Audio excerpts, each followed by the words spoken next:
Alam niyo yung mga pearls, yung mga nasa shell tas bubuksan, ito yung i-share ko sa inyo dahil nakakatuwa dahil kayo mismo yung mag-o-open ng mismong shell and kayo mismo yung maglalagay ng pearl doon sa necklace. Ito ay isa na naman panibagong experience para sa akin. So ganito yung itsura ng mismong box nga. Actually, ito, pwede din tong Christmas gift or kahit anniversary gift or birthday gift. Sobrang ganda nito. So tara, buksan natin.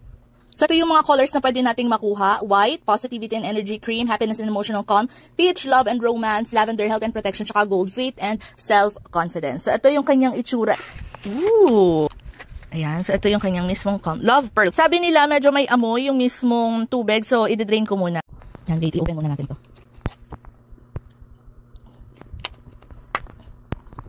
Nung pagka-drain ko talaga namang may amoy, so gagamitan muna natin itong gloves. Actually, ito ay yung pangkain na gloves, pero wala kasi akong available na yung talagang gloves. Ito na lang, para lang hindi kumapit yung mismong amoy sa kamay ko.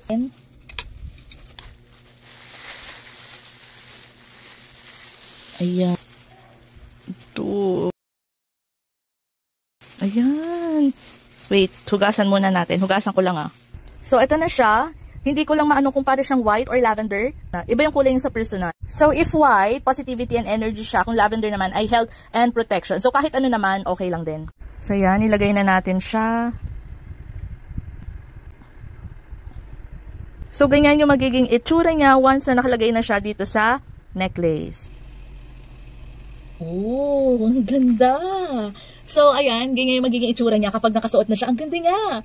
So, ayan, kung gusto niyo din ng mga ganitong klase ng mga experience na kayo yung magbubukas ng mga shell, tapos kukunin niyo yung pearl, nakakatuwa naman yung experience na yun. Kung halimbawa, ayaw niyo naman ng mismong chain, pwede naman siyang mapalitan, so okay lang din. Pero, again, ayan, sobrang ganda nito.